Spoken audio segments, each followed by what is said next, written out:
आपको लिए चलते हैं सतना, जहां मध्य प्रदेश के मुख्यमंत्री शिवराज सिंह चौहान इस वक्त मंच पर हैं, संबोधित करें। सीधे आपको लिए चलते हैं सतना, उसी मंच पर। लोकातारों का सबका कहना है, अद्भुत कार्यक्रम है ये मेरी बहनों।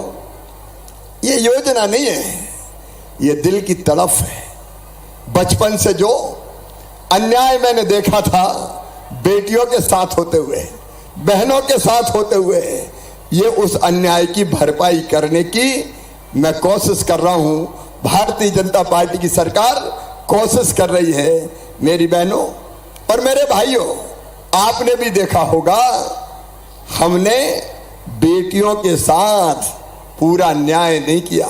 ये भारत ऐसा देश है जहां गंगा गीता गायत्री कहलाती थी बहनें, सीता सत्या सावित्री कहलाती थी बहनें, दुर्गा का स्वरूप, लक्ष्मी का स्वरूप, सरस्वती का स्वरूप मां मान के बेटियों की पूजा करते थे।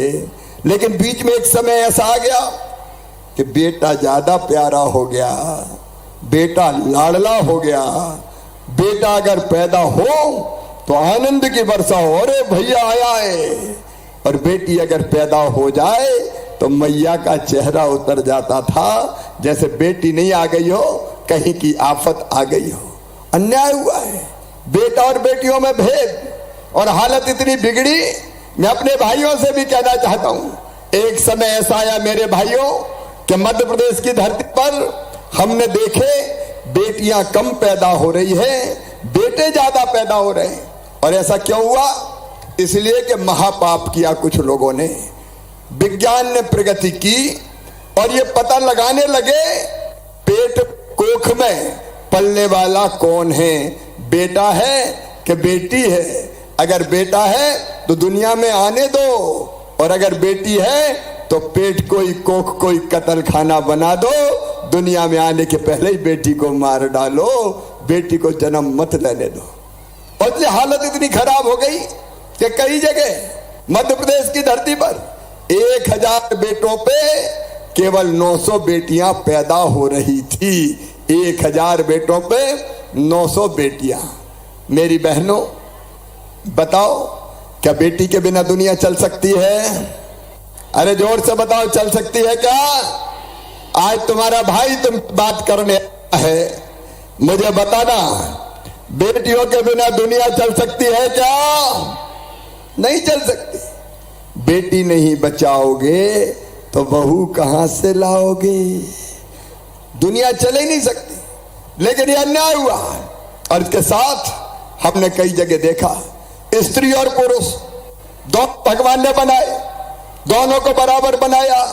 लेकिन कई बार पति अपनी पत्नी को पीटने भी लगे। गांव में थोड़ी बहुत कहा सुनी हो गई तो निकल घर से, तेरा घर है क्या? ये अन्याय दिल को तकलीफ देता था, मन को पीड़ा होती थी।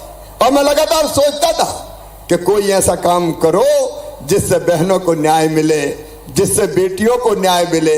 बताओ, बहनों को न्याय मिलना चाहिए कि नहीं?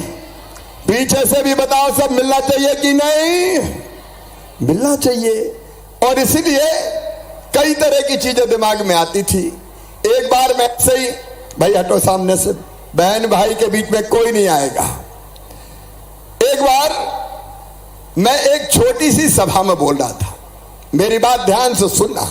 मैं विधायक नहीं था, मैं सांसद नहीं था, लेकिन ऐसे ही मैं कह रहा था कि बेटी को आने दो, बेटी है तो कल है।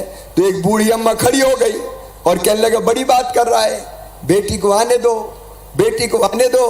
बेटी आ गई और बड़ी हो गई तो शादी में दहेज का इंतजाम क्या तू करवाएगा?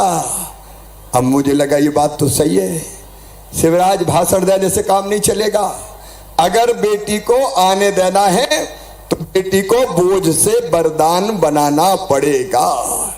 और इसलिए मैं सोचता रहा, जब मैं विधायक बना तो अपने क्षेत्र में मैं गरीब बेटियों की शादी करता था कि कुछ बोझ तो कम करूं। सांसद बनते भी ये करता था, लेकिन जैसे ही मुख्यमंत्री बना मेरी बहनों, वो अन्याय मेरे ध्यान में था। हमारा नेतृत्व यहाँ बैठा है, मेरे मंत्री साथी, सांसद जी, विधायकगण। सबसे पहला काम अगर मैंने कोई किया तो मैंने तय किया मध्य प्रदेश की धरती पर गरीब बेटियों की शादी अब माता पिता नहीं, उनका मामा शिवराज सिंह चौहान करवाएगा। भारतीय जनता पार्टी की सरकार